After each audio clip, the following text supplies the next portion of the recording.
दोस्तों, आज ब्लॉग की शुरुआत किचन से तो है। धनतेरस का दिन, तो धनतेरस की शुरुआत में सबसे पहले तो सभी को हैप्पी धनतेरस। तो यहाँ पे मैं आ गई हूँ किचन में और फटाफट से बना रही हूँ सुबह का नाश्ता, ब्रेकफास्ट और लंच। तो यहाँ पे ग्रीन वेजिटेबल्स मेरे बन रहे हैं। तो सबसे पहले इस वेजिटेबल्स का नाम आप लोग बताइएगा कमेंट करके। हम लोगों के यहाँ इसे चटई बोला जाता है और छोटा ककोरी भी।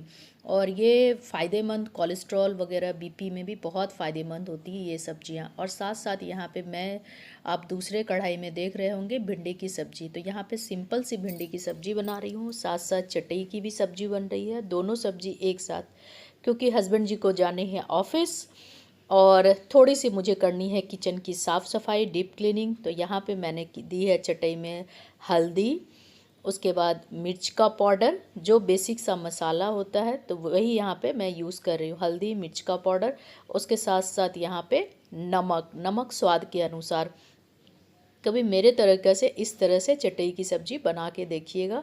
और नमक स्वाद के अनुसार और तीनों चीज़ को अच्छे तरह से कर लेना है मिक्स। उसके बाद इसमें डालूँगी जीरा, लहसुन और मरीच, गोल मरीच का जो पाउडर। तो मैं खड़ा गोल मरीच मिक्सी में जो मतलब इंस्टेंट पीस करके, उसका एक टेस्ट अलग आता है। तो यहाँ पे मैं मरीच, जीरा मरीच और लहसुन का पेस्ट, तीनों का मिक्सचर मैं यहाँ पे यूज़ कर रही हूँ। तो यहाँ पे तीनों का मिक्सचर मैंने डाल दिया है चटई की सब्ज़ी में। तो इस तरह से मिक्स कर लूँगी अच्छी तरह से ऊपर नीचे करके, ताकि जो है मिक्सचर जो है अच्छे से पूरा सब्ज़ी में मिक्स हो जाए।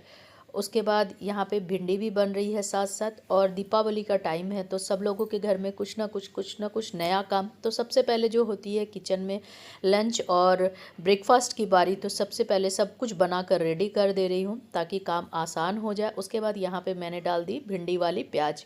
तो सिंपल सी भिंडी पचफोरन में डाल करके और हल्की तेल की मात्रा, क्योंकि भिंडी में बहुत ज़्यादा तेल नहीं लगते हैं। और उसके बाद यहाँ पे मैंने डाल दी है हल्दी और नमक। और जब भिंडी लाल हो जाती है उसके बाद मैं यहाँ पे यूज़ करती हूँ मिर्ची का पाउडर। तो मिर्ची सबसे लास्ट में, थोड़ा सा कलर आने के बाद, और एक बार ढकने के बाद। और यहाँ पे आप देखिए मैं थोड़ी सी मिर्ची का, क्योंकि भिंडी जो है बहुत ही फास्ट बन के तैयार हो जाते हैं। उसके बाद यहाँ पे मैंने कटोरी में थोड़ा सा काजू गर्म पानी के साथ बॉयल करने। यहाँ पे देखिए भिंडी मेरी हो गई है बहुत सुंदर सी टेस्टी सी तैयार। और यहाँ पे मैंने कटोरी में थोड़ा सा काजू भूनने के लिए रखा है, मतलब पानी में, गर्म पानी में डाल करके, ताकि अच्छे से काजू फूल जाए। और आज जो मैं पोस्ता साथ साथ मेरी बन रही है यहाँ पे चना दाल, मिक्सचर, मूंगफली और लाल मिर्च, ये तीनों चीज़ की चटनी। तो यहाँ पे आप देख रहे होंगे तवे पे मैंने मूंगफली बहुत अच्छे से कर ली है फ्राई। और थोड़ा सा इसको ठंडा होने दूंगी ताकि जो है इसके छिलके वगैरह सब अच्छे से आराम से उतर जाए। तो यहाँ पे थोड़ी अभी गर्म है। इसके साथ साथ मैंने यहाँ पे चना दाल का यूज़ किया है, मूंगफली थोड़ी सी ज़्यादा और चना दाल थोड़ी सी कम। तो यहाँ पे देखिए ये चटनी बनकर हो गई मेरी रेडी। उसके बाद बारी आती है अब पनीर की सब्ज़ी को, क्योंकि बच्चे जो है हरी सब्ज़ी नहीं खाना चाहते हैं। तो यहाँ पे मेरे दोनों बच्चों के लिए बन रही थी पनीर की सब्ज़ी। तो यहाँ जो आज का जो पनीर बना रही हूँ मैं, वो कुछ डिफरेंट टाइप का, वो आपके साथ आज मैं शेयर कर रही हूँ। तो सबसे पहले मैंने यूज़ किया है पनीर में आज रिफ़ाइन, मतलब जो भी आप रिफ़ाइन यूज़ करते हैं, सरसों तेल नहीं, ये रिफ़ाइन का यूज़ किया है मैंने। तो यहाँ पे मैंने ज़रूरत के हिसाब से रिफ़ाइन डालकर पनीर को बहुत अच्छे से कर लिया था फ्राई, थोड़ा सा फ्राई किया था। और यहाँ पे मैं आपको दिखा रही हूँ मिक्सी के जार में पोस्ता और काजू का पेस्ट, जो मैंने काजू गर्म पानी में फूलने दिया था उसे, और पोस्ता का मात्रा ज़्यादा यूज़ करें। उसके बाद यहाँ पे है प्याज। सबसे पहले प्याज, मिर्च, जीरा, लहसुन और मिर्ची का पाउडर, और उसके बाद हल्दी का पाउडर।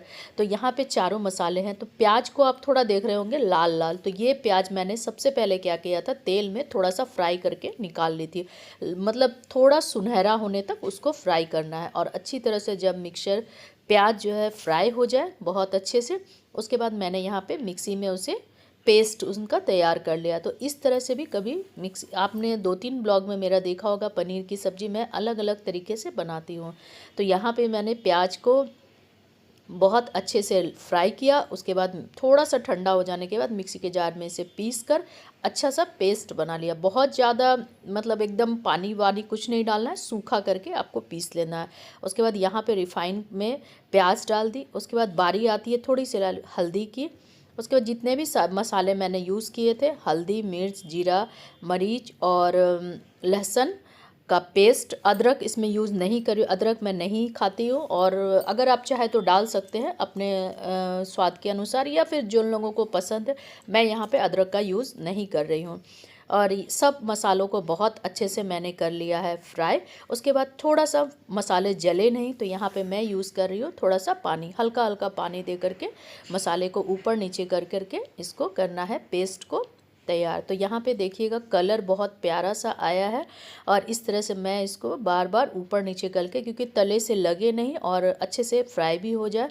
और यहाँ पे देखिए इस तरह से हो गई है मेरी रेडी। उसके बाद जो मैंने काजू और पोस्ता का यूज़ किया था, तो यहाँ पे मैंने काजू और पोस्ता का पेस्ट जो है, काजू का पेस्ट पहले पिछले ब्लॉग में आपने देखा होगा काजू का, लेकिन यहाँ पे मैं पोस्ता का यूज़ कर रही हूँ। पोस्ता का पनीर में डालने से थोड़ा सा शाही पनीर का टेस्ट आता है। तो यहाँ पे ये देखिए पनीर भी मेरी मतलब अच्छे से भून चुकी थी। उसके बाद यहाँ मसाले भी फ्राई हो चुके थे, तो दोनों मसाले ऑलमोस्ट बहुत अच्छे से हो चुके थे, कलर भी बहुत। उसके बाद मैंने यहाँ पे यूज़ किया कसूरी मेथी, तो कसूरी मेथी भी साथ साथ, और उसके बाद गरम मसाला भी डालने के बाद टेस्ट जो है, फ्लेवर इसका बहुत अच्छा आता है। तो यहाँ पे देखिए गरम मसाला, उसके बाद ये कसूरी मेथी, तो बहुत अच्छे से मैंने मिक्सचर को कर लिया तैयार। और उसके बाद ऊपर नीचे करके इसको कर लेना है, थोड़ा सा अलट पलट करके अच्छे से पका लेना है, ताकि जो है इसका टेस्ट बहुत अच्छा से आ जाए। उसके बाद टेस्ट आने के मतलब बहुत अच्छा से अगर जब ये फ्राई हो जाएगी, तो इसका एक अलग से आपको एक खुशबू, और कसूरी मेथी का टेस्ट बहुत अच्छा आता है, तो इसमें कसूरी मेथी का इस्तेमाल करें। उसके बाद यहाँ पे मैंने डाल दिया था ग्रेवी। तो ग्रेवी आप अपने स्वाद के अनुसार, या पूरी, पराठा, रोटी, जिसके भी साथ आपको खाने हैं, तो उसके साथ आप यहाँ पे मैं थोड़ा सा गाढ़ा रख रही हूँ ग्रेवी। तो यहाँ पे जो बचे हुए पानी मतलब पोस्ता और काजू के पेस्ट थे, उसमें मैंने डाल दिया था थोड़ा सा पानी। उसके बाद मिक्सचर को कर ली बहुत अच्छे से तैयार, और फाइनली ये मेरी हो गई रेडी। उसके बाद बारी आती है, यहाँ पे मैंने थोड़ा सा सरसों का तेल लिया है, उसमें डाल रही हूँ सरसों और कड़ी पत्ता, ये टमाटर, ये चटनी जो है चना दाल की, उसमें जो है मूंगफली डाली थी मैंने, लाल मिर्च और लहसुन। तो यहाँ पे मेरे तेल पूरे से हो गए कड़क एकदम। उसके बाद सरसों डाल दी, खड़ा सरसों। उसके बाद कड़ी का पत्ता मैंने अपने मतलब पेड़ पे, बालकनी में जो पेड़ लगाई हूँ उसी से यूज़ कर रही हूँ। तो छोटे मोटे चीज़ जो घर के में किचन में हमारे यूज़ होते हैं, तो वो मैं अपनी बालकनी में लगा के रखी हूँ। और यहाँ पे मैं लगाऊंगी चटनी में छौंका। तो देखिए यहाँ पे तेल बहुत अच्छे से कड़क गई। अगर आप इसमें हींग चाहे तो दे सकते हैं, पर मैं इसमें हींग का यूज़ नहीं कर रही हूँ। उसके बाद यहाँ पे आप देखिए मेरी चटनी हो गई है रेडी। तो मिक्सर में ही मैं जब तक बना के मतलब ये करूँगी। उसके बाद बारी आती है किचन की साफ़ सफाई की। तो इस यहाँ पे आप देख रहे होंगे स्लैब पे ही मैं कर रही हूँ। डब्बा मैंने बहुत दिन पहले भी, हर दिन मेरा यही रहता है साफ़ सुथरा, लेकिन थोड़ा सा धनतेरस के समय या दीपावली के समय नियम होता है कि साफ़ करना। तो यहाँ पे मैं कैमरा जो है बैक साइड से आपको नहीं दिखा पा रही हूँ, क्योंकि वहाँ पे मेरा कुछ जगह उस तरह से नहीं है। तो मैं यहाँ पे ही अपने अच्छे से, यहाँ पे मैंने क्या किया ना, गरम पानी ले करके उसमें जो है थोड़ा सा बीम ड्रॉप का यूज़ की हूँ। उसके साथ साथ खाने वाला सोडा डालने से ना चिलचिलाहट जो होती है तेल की, वो जल्दी से ख़त्म हो जाती है। तो डब्बे, हम लोगों के मॉड्यूलर किचन नहीं है, तो तेल के थोड़े थोड़े छींटे तो रोज़ आते ही है। तो यहाँ पे मैंने यूज़ किया है विनीगर का, भी दे सकते हैं खाने वाला soda. Hello guys, welcome back to my YouTube channel Seema's blog में आपका स्वागत है। और आज के ब्लॉग की शुरुआत, सभी को हैप्पी धनतेरस। तो धनतेरस की शुभकामनाएं। और सुबह का मॉर्निंग ब्लॉग में आपको, आज के ब्लॉग में सब कुछ दिख जाएगा थोड़ा थोड़ा। और सभी यूट्यूब फैमिली को दीपावली की एडवांस में शुभकामनाएं, और सबके जीवन में सुख, समृद्धि और धन की बरसात हो, और सबका जीवन अच्छा से व्यतीत हो, और सबके बच्चे लोग बढ़िया से पढ़े लिखे और जीवन में आगे बढ़ते रहे। और ये रहा मेरा आज का लुक कुछ इस तरह से। तो अभी जा रही हूँ धनतेरस की थोड़ी बहुत शॉपिंग करने के लिए। तो ब्लॉग में देखिएगा क्या क्या करती हूँ आज परचेज। तो मोस्टली तो आज जो रस्म होता है या जो भी बोलिए बहुत दिनों से चलते आ रहा है झाड़ू लेने का, तो वो तो होगा ही।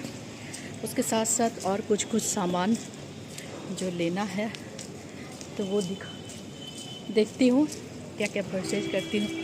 तो ब्लॉग में बने रहिए, देखते रहिए और बहुत सारा प्यार दीजिए। अगर मेरे चैनल पे न्यू है तो प्लीज़ मेरे चैनल को लाइक शेयर एंड सब्सक्राइब कीजिए। और थोड़ा सा आपको गाड़ी की पीपा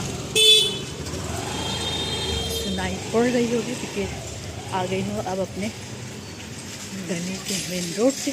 तो मिलते हैं और देखते रहिए ब्लॉग को, और ब्लॉग को प्यार दीजिए। तो उसके बाद करनी थी धनतेरस की शॉपिंग। तो मैं यहाँ पे आ गई थी सैनको में, और यहाँ पे हो रहे थे सैनको में हमारी वेलकम। तो सैनको वाले इस तरह से कर रहे थे हमारी वेलकम, क्योंकि यहाँ पे वॉइस दे रही हूँ, ये पीछे बैकग्राउंड में सॉन्ग बज रहे थे। उसके बाद मैं आ गई थी ऊपर, तो मुझे लेनी थी जो आइटम वो ऊपर वाले फ्लोर पर थी। तो यहाँ पर आप देख रहे होंगे गोल्ड का एक पेंडेंट आपको दिख रहा होगा, बहुत सुंदर सा, पर प्राइस। हेलो दोस्तों, तो धनतेरस की शॉपिंग हो गई कंप्लीट। कल का ब्लॉग जो है उसके साथ मैं ऐड कर रही हूँ आज के ब्लॉग को। तो धनतेरस में मैंने आपको दिखाया था कि मार्केट में थोड़ी सी इतनी ज़्यादा भीड़ भाड़ हो गई थी कि वीडियो नहीं शूट कर पाई। और जो मैंने धनतेरस पे शॉप पे सामान लिया वो आपको साथ शेयर कर रही हूँ। और देखिए मैंने क्या क्या लिया है धनतेरस पे। तो कल जो है आने में बहुत ज़्यादा हो गई थी लेट, और थोड़ा थक भी चुकी थी। और दीपावली का जैसा कि आप लोग जानते हैं टाइम है, तो बहुत सारे काम रहते हैं। तो सभी को हैप्पी धनतेरस। तो चलिए वीडियो को आगे कंटिन्यू करते हैं और दिखाते हैं धनतेरस पे मैंने क्या क्या परचेज़ किया है। तो सबसे पहले आती है बारी इस तरह की। तो आप देख सकते हैं इस तरह कैरी बैग में मेरा खजाना है, क्या क्या मैंने लिया है तो आप लोग के साथ शेयर कर रही हूँ। तो सबसे पहले तो इस तरह के बैग में मुझे मिला है, जो मैंने लिया है इस तरह के बैग, बहुत सुंदर सी पोटली। तो सबसे पहले तो मैं मतलब शेयर करना चाहती हूँ कि मैं ज़्यादातर तो सैनको से ही परचेज करती हूँ, और मुझे बहुत अच्छा और विश्वसनीय ट्रस्टेड लगता है वहाँ पे जाना। तो देखिए, तो यहाँ पे मैंने जो परचेज किया है तो आप लोग को दिखा रही हूँ। सबसे पहले तो ये पायल है जो मैंने लिया है धनतेरस पे। तो बहुत ही सुंदर और बहुत अच्छे वेट में, और इस तरह से देखिए, आप दिख रहा होगा आपको। और मुझे ये बहुत सुंदर सा डिज़ाइन लगा, कुछ इस तरह से है डिज़ाइन, पूरे एकदम मोती जैसे वर्क है इस पे, और बहुत अच्छा प्यारा सा डिज़ाइन लगा। तो कुछ चांदी का होना चाहिए था। तो सबसे पहले मैं शुरुआत कर रही हूँ पायल से, और नुपुर जो है मुझे बहुत ही पसंद है। तो फेस्टिवल में कुछ ना कुछ, बहुत दिनों से चांदी का ये ली नहीं थी तो मन हो रहा था, तो ये सबसे पहला मेरा ये रहा चांदी का पायल। उसके बाद सेकंड है, ये भी इसी तरह से बैग में आया है। सेकंड है जो है वो है इस तरह के बैग में, फुल प्रोटेक्शन, और साथ साथ कलर भी बहुत अच्छा लग रहा है पोटली का। इसको बाद में मैं पर्स के रूप में भी यूज़ कर सकती हूँ, या फिर किसी को गिफ्ट वगैरह देने के लिए। तो सबसे पहले इसमें सेकंड है ये चांदी की कटोरी। तो ये वाला देखिए, तो ये मैंने एक एक कर पिछले दीपावली में भी शायद मैंने ऐड किया था या नहीं, तो ब्लॉग में आपने देखा होगा। तो हर साल मेरा कुछ ना कुछ चांदी का रहता है। तो इस बार ये जो चांदी की कटोरी है स्पेशली मैं धीरे धीरे करके जमा भगवान जी को भोग लगाने में, तो जब स्पेशल पूजा होती है भगवान जी की या कृष्ण जी के जो भोग लगते हैं, तो उसमें मेरे ये वाले कटोरी बहुत यूज़ होते हैं। देखिए इस तरह का, और बहुत सुंदर प्यारा सा, ये मैंने सैनको से ही लिया है ये वाला, और इस तरह सा पूरा इसका साइड में वर्क किया हुआ है। तो बहुत सुंदर, बहुत प्यारा सा, आप देखिएगा, कमेंट करके बताइएगा कैसा लग रहा है। तो कुछ इस तरह से है, और इसकी गहराई भी बहुत अच्छी लगी। मतलब जो भी भोग के सामान है थोड़ा ज़्यादा ही, या ठाकुर जी को भोग लगाऊंगी तो उसमें खीर वगैरह या फिर नवेद हो गया तो अच्छे से लग जाते हैं। और नवरात्रा का जब टाइम आता है तो उस टाइम पे भी हम लोग भोग जब लगाते हैं तो इस तरह के चांदी के कटोरी और छोटा सा ग्लास मैं चांदी का ढूंढ रही थी, तो वो इस बार मुझे नहीं मिला, पहले भी मैं ले चुकी हूँ। तो धीरे धीरे करके एक एक एक एक, क्योंकि एक साथ बहुत सारे चीज़ नहीं हो सकते हैं, तो हम हर हाउस वाइफ का रहता है कि कुछ ना कुछ धीरे धीरे जोड़ के ही हम लोग एक बड़ा सा अपना घर को बहुत सुंदर से, सब लोगों की यही कोशिश रहती है कि अपने घर को कितना से कितना सुंदर बनाए। तो हर एक बार कुछ ना कुछ थोड़ा थोड़ा लेकर ही, और एक साथ बहुत सारा चीज़ हम लोग नहीं ले सकते हैं, तो कुछ ना कुछ रहता है मन में कि लेना है। और ये सब प्लानिंग पहले से सोच के रखी थी कि क्या क्या इस बार। और उसके साथ फिर ये मेरा तीसरा पोटली है, ये देखिए ये भी बहुत सुंदर सा है। और इसके अंदर ये मैंने लिया है चांदी की कटोरी, ये भी ठाकुर जी के लिए ही लिया है, या फिर छोटी सी है, छोटा सा कभी भोग लगाने या चंदन वगैरह यूज़ करने के लिए। तो मैं नंदी और ये खोज रही थी ठाकुर जी के लिए, लेकिन बहुत लेट पहुंची तो ख़त्म हो चुके थे, तो मैंने ये छोटा सा कटोरी लिया। तो बताइएगा कमेंट करके। और देखिए कितना छोटा सा प्यारा सा है, एकदम छोटा सा कटोरी। ये हो गई मेरी सिल्वर की सारी परचेजिंग। उसके बाद आती है बारी पीतल की, जो मैंने लेना पसंद करती हूँ। तो सबसे पहले आती है पीतल की कटोरी, और जो आपको दिखा रही हूँ मैं, ये है पीतल की कटोरी। तो इस तरह से आप देखिए, और ये भी थोड़ा सा मैंने लिया है, इस तरह से है, और यहाँ इस तरह से आपको दिख रहा होगा। तो थोड़ा सा गहरा, ये भी मैंने भोग लगाने के लिए लिया, पीतल या कांसे का यही मैं लेती हूँ हर बार। तो उसके बाद एक और मैंने लिया है 2-2 कटोरी इस तरह से। तो पहले से भी मैंने 2 या 3 लेके रखे हैं, तो मेरे जैसे जैसे ज़रूरत होते हैं भगवान जी के लिए, तो मैं उस तरह से लेना पसंद करती हूँ। तो मेरा ये देखिए इस तरह से बहुत सुंदर लग रहा था, बहुत प्यारा छोटू सा एकदम कटोरी। तो जैसे मैं अपने भगवान जी को मतलब लगता है कि कितना अच्छा से सजाऊं, कितना उनके लिए भोग के लिए मैं क्या क्या, मतलब मेरे मन में जैसे मेरे लल्ला है, मेरे जो 2 लड़का है, बेटा है, तो उसके लिए मैं जिस तरह से पसंद करती हूँ, तो उसी तरह से मैं कृष्ण जी को भी या फिर और भी भगवान जी को मैं इसी तरह से भोग लगाना पसंद करूँगी।